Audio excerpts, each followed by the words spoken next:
500-600-700 के करीब गैलरी के अंदर, स्पीकर गैलरी के अंदर, विजिटिंग गैलरी के अंदर और सहाफ़ियों की गैलरी के अंदर बैठे हुए 600-700 अफराद ने अपनी आंखों से देखा कि बदमाशी किसने की, गुंडागर्दी किसने की, बैलेट पेपर की कापी किसने छीनी, किसने उछाल के जो है वो अपने कैंप की तरफ और अपनी गैदरिंग की तरफ और अपने बेंचों की तरफ फेंकी, किस फिर मेंबर खातून ने नून लीग की किस अंदाज से जो है उस कापी को काबू करके छुपाया, फिर किस अंदाज से आधा घंटा पूरे हमारी पीटीआई के मेंबरान भी गए और उन्होंने ज़ोर ज़बरदस्ती करके और फिर चेयरमैन ऑफ द पैनल उसने जनाब इंसिस्ट करके और अपनी अथॉरिटी को बयान करके वापस ली, लेकिन फिर भी उस छोटू तारड़ ग्रेड 16 के मुलाजम जिसने पिछले 5 साल टन्योर में अपने दादा अब्बू की, अल्लाह पाक उन्हें जन्नतुल फिरदौस में जगह दे, लेकिन जो उनकी आला और अरफा करप्शन, पद्यांती, रिश्वत, ब्राइबरी, खरीदो फरोख्त, जजों की खरीदो फरोख्त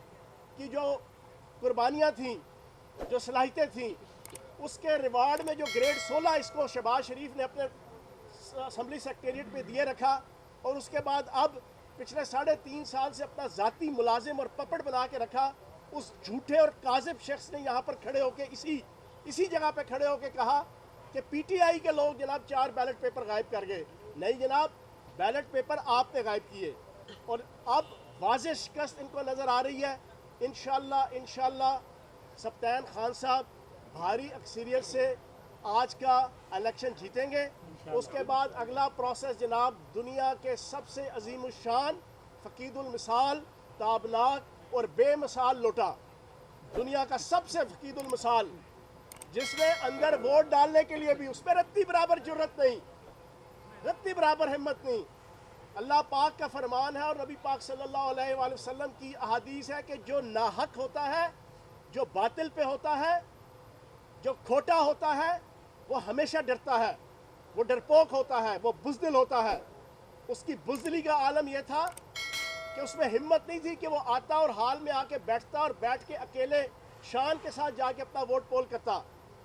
100-125 मेंबरान लेकर आया, लेकिन ज़लीलो खार होके यहाँ से वो वोट डालने तक वहाँ पे लोटा की जो गाली लोगों की सुनने को मिली, वो उसके लिए मैं समझता हूँ बाइसे इबरत है। उसको चुल्लू भर पानी लेके उसमें डूब मर जाना चाहिए जनाब दोस्त मजारी को और उस दुनिया के सबसे अजीमुशान, फ़कीदुल मिसाल, बेमिसाल, ताबनाक और लाजवाल लोटे को। तो जनाब उस लोटे के ख़िलाफ़ इंशाअल्लाह अगला प्रोसेस होगा तहरीक अदम एतमाद का, और इंशाअल्लाह उसके अंदर भी उस लोटे को हमेशा के लिए नून लीग के वाशरूम से निकाल के जाओ बाहर फेंक दिया जाए। अच्छा जवान साहब, आपके ऊपर बड़ा सीरियस इल्ज़ाम जो लगाया गया वो ये है कि बैलेट पेपर जो है उस बैलेट पेपर के ऊपर सीरियल नंबर लिखा हुआ है, इससे पता चलाया जा सकता है कि किसने वोट कास्ट किया। ये आपकी बैलेटिंग के तकद्दुस की आपकी इत्तला के लिए अर्ज़ है कि हमें भी सारी ज़िंदगी इलेक्शन लड़ते और लड़ाते गुजर गई है। बैलेट पेपर आम जनरल इलेक्शन हो या कोई भी इलेक्शन हो, बैलेट पेपर इसी अंदाज से ही होता है। इस बैलेट पेपर के ऊपर तो होता है, बैलेट पेपर के ऊपर सीरियल नंबर नहीं होता। आपने सवाल पूछ लिया ना, बहसना तो नहीं है हमने। या तो हो कि इससे जाली वोट पोल होने का कोई अंदेशा हो तो बात समझ में आती है।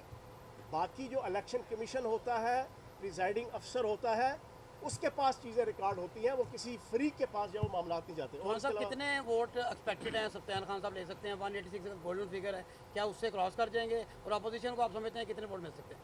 देखो, अपोजिशन की किस्मत में रसवाई, जग हसाई और सियासी बेहयाई वो तो मुसलसल आ रही है। पिछले जनाब पहले वो हुकूमत में थे, 4.5 महीने जो उन्होंने ज़िल्लत और रसवाई हासिल की वो आपके सामने है।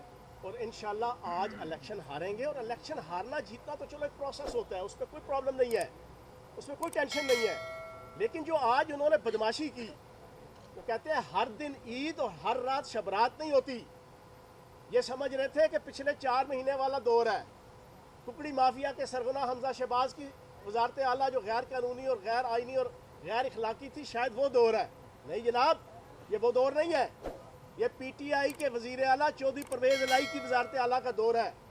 ये तुम्हारी गलतफहमी है कि तुम असम्बली के अंदर बदमाशी कर लोगे, ये तुम्हारी गलतफहमी है कि तुम असम्बली के बाहर भी बदमाशी कर लोगे। बदमाशी नहीं होगी, ना हम करेंगे ना हमारी आदत है।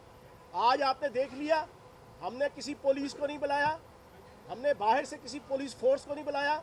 इन्होंने 1 घंटा मुसलसल गुंडागर्दी, बदमाशी, हाथापाई तक की। इनके मेम्बरान को कुकड़ी माफिया का सरगना बैठ के अपने दफ्तर से उस चैम्बर से बैठ के इंस्ट्रक्शन दे रहा था, लेकिन हमारे में से किसी मेंबर ने और जो आपका सार्जेंट ऑफ लॉ आपका पूरी फोर्स है उनमें से किसी ने एक उंगली तक भी इनके मेंबर को नहीं लगाई। हालांकि इन्होंने गिरबान तक पकड़ने की कोशिश की, इन्होंने हाथों से पकड़ के इन्होंने हर किस्म की गुंडागर्दी की, इनके ऊपर ये तमाम कानूनी चीज़ें जो है वो लागू होती थी। लेकिन चेयरमैन ऑफ पैनल का भी मैं जनाब खराज तहसीन पेश करूँगा वसीम बादोज़ई साहब को कि उन्होंने भी तहम्मुल का मुजाहरा किया। क्यों? ये इमरान खान साहब की पीटीआई की हुकूमत है, ये चेरी ब्लॉसम क्राइम मिनिस्टर की और कुकड़ी माफिया के सरगना हमजा शहबाज की हुकूमत नहीं है कि ज़रा सा अगर कोई अपोजिशन में से असम्बली के अंदर भी बोलेगा तो उसके ऊपर गुंडागर्दी, बदमाशी और मारपीट और इस किस्म का कोई सिलसिला किया जाएगा। जी शुक्रिया। ये बता दें कि जब पहले इलेक्शन हुए तो सीरियाला या दीगर दोनों जानब से रिपोर्ट होता रहा कि अरकान को कॉलें आती रही फ्रीज ऑफ वोट के लिए। कल से कोई ऐसा सिलसिला तहरीक इंसाफ के अरकान को, क्योंकि नून लीग भी बड़ी पुरुमीद गई है, और दूसरा आप चेयरमैन तहरीक इंसाफ के एडवाइज़र हैं, मीडिया एडवाइज़र, क्या आप ये पंजाब असम्बली को चलाया जाएगा या इसको डिज़ोल्व किया जाएगा? देखिए, बात यह है कि हमने आज अपने तहम्मुल और अपनी बर्दाश्त से बता दिया कि हम ऐसा तरीके से एक जमहूरी पार्लिमानी जमहूरी जो एक अच्छा एटीट्यूड और बिहेवियर होता है हम उसके मुताबिक असम्बली को चलाएंगे जैसे हमने पहले चलाया। 3.5 साल इन्होंने 3 से 4 दफ़ा असम्बली के अंदर बदमाशी की थी हमजा शहबाज की इंस्ट्रक्शन के ऊपर। आपके जनाब इंफ्रास्ट्रक्चर को तोड़ा गया, इंस्टॉलेशंस को तोड़ा गया, वहाँ पे जितना वो फर्नीचर था उसको तोड़ा गया, इलेक्ट्रॉनिक का जो सिस्टम था उसको तोड़ा गया। पहले 4 महीनों में 2 दफ़ा और उसके बाद भी 2 दफ़ा, लेकिन किसी किस्म का कोई गुंडागर्दी बदमाशी आपको सरकार की तरफ से या असम्बली की इंतजामिया की तरफ से आपको नज़र नहीं आई होगी कि किसी ने पार्लियामेंटेरियन के ऊपर हाथ उठाया या मारा या पीटा या उनको बुलडोज किया।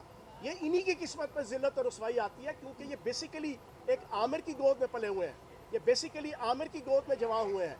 बेसिकली आले शरीफ और इनकी सारी लीडरशिप वो आमिर है, वो बदमाशी की सियासत करते हैं, हमने नहीं की। हमने जनाब इंशाल्लाह पंजाब असम्बली चलेगी और बाकी जो मर्जी सतह पे जो भी पॉलिसी बनेगी, अगर मर्जी सतह पे हमारी पार्टी की लीडरशिप पॉलिसी बनाती है कि ठीक है जी अब असम्बलियाँ सारी डिज़ोल्व हो तो सारी डिज़ोल्व हो जाएंगी और नया इलेक्शन होगा। अगर पॉलिसी बनती है कि सिर्फ कौमी असम्बली डिज़ोल्व हो तो फिर कौमी असम्बली डिज़ोल्व हो जाएगी। जी जनाब, आखिरी सवाल आप पूछिए। साहिबा कह रही हैं कि परवेज इलाही साहब जो है वो अदालती वजीर आला है, ये कौन सी टर्म है सर? जमहूरियत में इम्पोर्टेड तो देखे हैं, खामोश भी, बिकने वाले भी वजीर आला देखे, मगर ये अदालती वजीर आला। आखिरी सवाल है, बेगम सफदर अवान की जहनी हालत ख़राब हो चुकी है, उन्हें मजनू नज़र आता है और लैला नज़र आती है, नहीं मजनू नज़र आती है और लैला नज़र आता है वाला माहौल बन चुका है उसका। और मैं हैरान हूँ, वो कहते हैं अदालती वज़ीर आला, और भाई तुम इस वक्त जनाब अदालती लीडर हो, तुम एक मुजरिमा हो, तुम testified, rectified, verified, purified, simplified और बिल्कुल तयशुदा साबितशुदा सुप्रीम कोर्ट की मुजरिमा हो, और फिर उसी सुप्रीम कोर्ट ने तुम्हें ज़मानत दे के बाहर भेजा। कुछ शर्म करो, उस सुप्रीम कोर्ट की थोड़ी सी हया कर लो जिसने तुम्हें मुजरिमा होने के बावजूद जो है वो ज़मानत पे रखा हुआ है, और तुम जनाब दंदनाती